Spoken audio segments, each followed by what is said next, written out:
یا چار طاقتیں: غصے پر کنٹرول، شہوت پر کنٹرول، خیال پر کنٹرول۔ اب غصے کے لیے مثال دوں، ہم نکالیں کیسے، اس کی ٹرک کیا ہے، اس کا طریقہ کیا ہے؟ دیکھیے، ہر وہ انسان، جتنے بھی آپ کے ایموشن اور جذبات ہیں، آپ غصے میں آتے کیوں ہیں؟ پہلے یہ دیکھیے، آپ کے غصے کے آنے کے پیچھے ایک عقیدہ ہے، تبھی آپ غصے میں آتے ہیں۔ مثال کے طور پر، ایک مومن وہ ہے جس کے باپ کو گالی دو وہ غصے میں آتا ہے، وہ لڑ پڑتا ہے۔ ایک اور مسلمان ہے جسے گالی دو وہ غصے میں آتا ہی نہیں۔ ان دونوں میں ڈفرنس کیوں ہے؟ کیونکہ دونوں کے عقیدوں میں فرق ہے۔ اس کا عقیدہ یہ ہے کہ اگر کوئی میرے باپ کو گالی دے گا یہ میری بے عزتی ہے، وہ غیرت میں آتا ہے، وہ لڑ پڑتا ہے۔ فرمایا عقیدوں کے پیچھے ایموشن ہوتے ہیں، احساسات ہوتے ہیں۔ جب کوئی آپ کے ایموشنز کو، احساسات کو چھیڑتا ہے، آپ ایکشن میں آتے ہیں، عمل میں آتے ہیں، غصے میں آ جاتے ہیں۔ مثال کے طور پر، آپ سب مولا علی سے محبت کرتے ہیں، کیوں خدا نے کہا کسی کے جھوٹے خدا کو برا بلا نہ کہو، کہیں وہ تمہارے سچے خدا کو برا بلا نہ کہے؟ کیونکہ جھوٹے خدا کو ماننے والا بھی ایک عقیدہ رکھتا ہے، اس عقیدے کے پیچھے اس کے ایموشنز ہیں۔ جب تم اس کے ایموشنز کو چھیڑو گے، بار بار انگلی کرو گے، وہ غصے میں آئے گا۔ رہبر نے فتویٰ دیا بھائی لوگوں کے مقدسات کو برا بلا نہ کہو، لیکن یہ قوم سمجھ ہی نہیں رہی۔ یہ قرآن کی آیت کی تفسیر ہے، پھر علماء سے نہ لڑو، قرآن سے لڑو کہ خدا نے کہا کسی کے جھوٹے خدا کو برا۔ ہم بھی کہتے ہیں وہ جھوٹے ہیں، ہم بھی کہتے ہیں وہ جھوٹے امام ہیں، لیکن امام تو ہیں ان کے۔ جب مولا علی کو کوئی برا بلا کہے گا، ملعون طارق اعظم جب امام زمانہ کو گالیاں دیتا تھا، کہ ہمیں غیرت نہیں آتی تھی، کہ ہم غصے میں نہیں آتے تھے، کہ ہم بدلہ نہیں لینا چاہتے تھے، کیونکہ آپ کا ایک عقیدہ تھا کہ علی بہت محترم ہے۔ آپ کے عقیدے کو جب کوئی چھیڑتا تھا، آپ غصے میں آتے تھے، لڑتے تھے۔ اسی طرح ان کے بھی عقیدے ہیں، ان کے ذہن میں بھی ہے کہ ہمارے امام بہت محترم ہیں۔ جب آپ ان کے عقیدوں کو چھیڑتے ہیں، وہ ایکشن میں آتے ہیں، اور ایکشن کے نتیجے میں جھگڑا ہوتا ہے، قومیں مر جاتی ہیں۔ اب امام فرماتے ہیں اگر اپنے غصے کو ختم کرنا چاہتے ہو تو اپنے عقیدے کو بدلو۔ عقیدہ بدلے گا، ایموشن بدلیں گے، ایموشن بدلیں گے، ایکشن بدلے گا۔ ہاں، ہمارے ایک استاد ہیں، مثال دوں، ان کا نام ہے عثمان، بہت بزرگ ہیں، 70 ایئرز اولڈ۔ ان کو شیعہ بنایا ہمارے استاد کے استاد نے، قبلہ محمد باقر نجفی صاحب، جو تحریک جعفریہ کے سابقہ غالباً صدر بھی رہ چکے۔ انہوں نے ان کو شیعہ بنایا۔ فرمایا یہ صاحب جب شیعہ بنے، اب نام بھی عثمان ہے، جب ہم نے کہا کہ بھائی آپ نام کیوں نہیں بدل رہے؟ اکثر لوگ جب شیعہ ہوتے ہیں تو مولا علی کا یا کوئی اہل بیت کا نام رکھتے، تو انہوں نے کہا میں مکمل بدل گیا۔ میں نے کہا ایک چیز تو پرانی رہوں اپنے اندر، ہر چیز میں نے بدلی، لیکن میں نے کہا مجھے یاد تو رہے کہ کسی زمانے میں کیا تھا اور آج کیا ہوں، اپنے کل کو یاد رکھنا چاہتا ہوں۔ تو ان کا جب اس مذہب میں تھے تو ان کا عقیدہ الگ تھا۔ قبلہ محمد باقر نجفی صاحب کہتے ہیں جب میں ان کو سمجھانے لگتا تھا، فدق کی بات آتی تھی، جناب زہرا کے دروازے پر آگ گرانے کی بات آتی تھی، اور قاتلوں کی بات ہوتی تھی، فرمایا یہ اتنے غصے میں آ جاتے تھے، سامنے گلاس ہوتا تھا گلاس دے مارتے تھے، پلیٹ ہوتی تھی پلیٹ مارتے تھے۔ اس وقت عقیدہ الگ تھا، جب تھوڑا کہتے میں چھیڑتا تھا ان کو، یہ غصے میں آ جاتے تھے۔ لیکن وہی شخص ہے، آج عقیدہ بدلا، آج وہی باتیں کرو، یہ غصے میں نہیں آتا، خوش ہوتا ہے۔ کیوں؟ اس کا عقیدہ بدل گیا۔ عقیدے کے ساتھ آپ کے ایموشن بدل جاتے ہیں۔ جناب مالک اشتر کے سینے پر کسی مومن نے مکہ مارا، فرمایا مالک سر جھکاتے ہوئے مسجد کی طرف چلے گئے۔ اس شخص کو کسی نے کہا کہ بدبخت وائے ہو تم پر، تم نے کسے مکہ مارا؟ یہ علی کے لشکر کا جنرل ہے۔ ہاں، پاکستان میں کسی فوجی کو مکہ تو مار کے دکھائیں۔ ہاں، وہ ڈر گیا کہ بھائی فوجی ابھی آئے گا، گرفتار کر کے لے جائے گا، میں نے کسے مارا؟ پتہ نہیں تھا، لا علمی میں مارا۔ کہا کہاں ہے؟ کہاں ہے؟ کہا ابھی مالک کی نماز کا وقت ہے۔ وہ گیا ہے مسجد میں، اس نے کہا بھائی جنرل کو مکہ مارا ہے، یقیناً وہ کچھ لوگ لے کر آئے گا، مجھ سے بدلا لے گا۔ کسی پولیس والے کو آپ تھوڑا بہت کہہ دیں، آپ جیل ہو جاتی ہے آپ کو، لیکن اسے کیا پتا یہ فوجی علی کا ہے،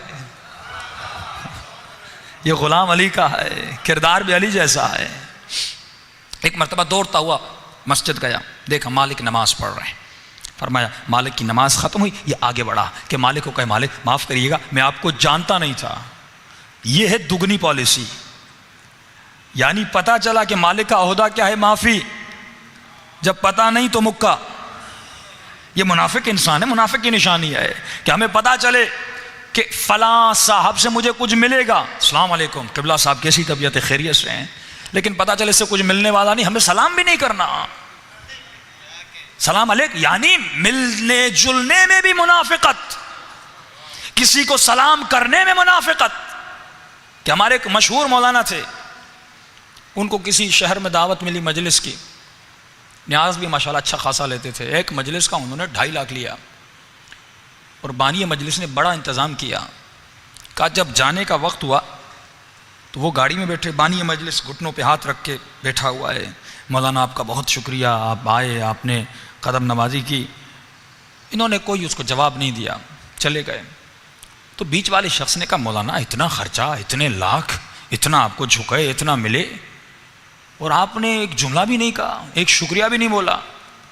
انہوں نے کہا کہ انہوں نے مجھے میری خاطر نہیں بلایا، میرے نام کی خاطر بلایا ہے، کیونکہ میرا نام مشہور ہو گیا، نام نکل آیا، یہ نام کی خاطر بلا رہے ہیں. فرمایا میں وہی تھا، پہلے بھی آتا تھا، یہ مجھے دعوت نہیں دیتے تھے، میں ان سب کو جانتا ہوں، یہ نام کے پجاری ہیں، جب نام نکل آتا یہ لوگ پیچھے لگتے ہیں. فرمایا تب مجلس یہی میں پہلے پڑھتا تھا لیکن بلانے والا کوئی نہیں تھا. تو فرمایا جو نام کے پیچھے چلتا ہے اس کا احترام میں بھی کبھی نہیں کرتا. فرمایا اس سے پیسے بھی لیتا ہوں، لیکن دوسرے گھر میں قبلہ غلام مہدی نجفی صاحب ایسی ایسی جگہوں پہ مجلس پڑھنے جاتے تھے، واپسی کا کرایہ تک نہیں ملتا تھا. کہتے تو کوئی بات نہیں، ہمارے مومنین آئے، اللہ دینے والا ہے. تو بعض لوگ نام کے پیچھے ہوتے ہیں، احترام سلام اس لیے کرنا کہ نام. یہ بیٹھ گیا مالک اشتر سے معافی مانگنے کا. جیسے مالک کی نماز ختم ہوئی مالک سجدے میں چلا گیا. کہتا ایک مرتبہ مالک نے رو رو کر کہا پروردگارا، جس شخص نے مجھے آج مکہ مارا میں نے اس کی غلطی کو معاف کیا، تو مالک اشتر کی غلطیوں کو معاف کر دے.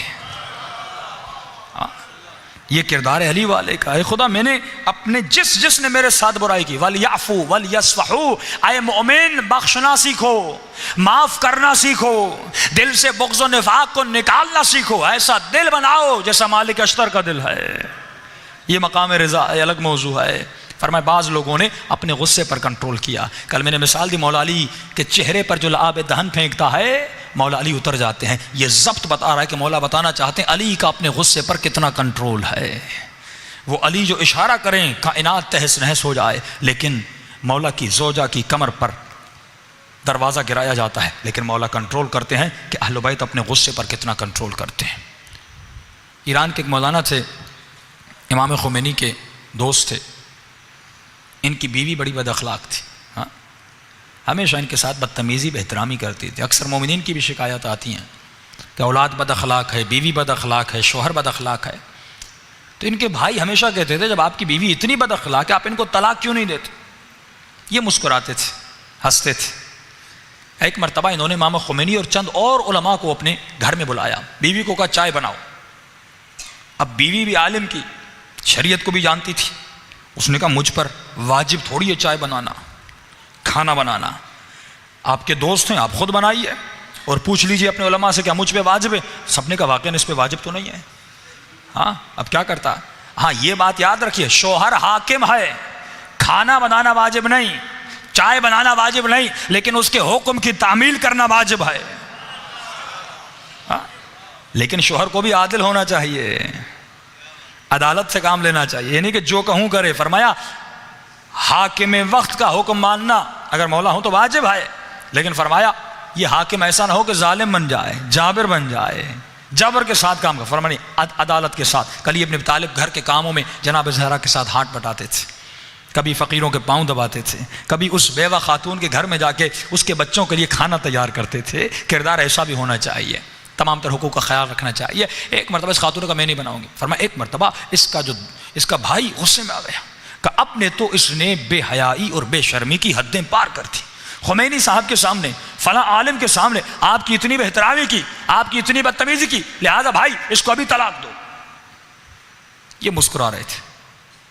انہوں نے کہا آپ میں تو غیرت ہی نہیں، میں غصے کے مارے مارا جا رہا ہوں اور آپ مسکرائے جا رہے ہیں. انہوں نے کہا میرے بھیا جان مسئلہ یہ ہے آپ کا عقیدہ الگ ہے، میرا عقیدہ الگ ہے. آپ کا عقیدہ یہ ہے بیوی برا بلا کہے تو بے عزتی ہو جاتی ہے. میرا عقیدہ یہ نہیں. میرا عقیدہ علی کے فرمان والا عقیدہ ہے کہ میرے مولا فرماتے اگر شوہر یا بیوی بہترامی کرے، بدتمیزی کرے اور شوہر اس کی بہترامی پہ صبر کرے، جب یہ مر جائے گا نام اعمال میں لکھا جائے گا یہ شہید ہو کر دنیا سے چلا گیا. کہا وہ عذاب قبر جمع کر رہی ہے، میں شہادت کا رتبہ جمع کر رہا. تو مجھے تو خوشی ہو رہی ہے، میں غصے میں کیوں آؤں؟ ایک مرتبہ مجلس سے ایک شخص اٹھا، کہا مولانا میری بیوی تو بہت اچھی ہے، مجھے کچھ بھی نہیں کہتی، میں شہید کا رتبہ کیسے حاصل کروں؟ ہاں مجھے تو کچھ بھی نہیں کہتی، چائے کہتا ہوں چائے بنا کے دیتی ہے، ایکسٹرا آرڈنری چائے بنا دیتی ہے، تو میں کیسے کماؤں؟ تو آئے مظاہری فرمائے اگر بیوی اچھی ہے شکر کرو، شکر ایمان کا آدھا حصہ. اگر بیوی بری ہے تو صبر کرو، صبر بھی ایمان کا آدھا حصہ. دونوں کرو گے ایمان میں ہی رہو گے. صلوات پڑھے محمد و آل محمد.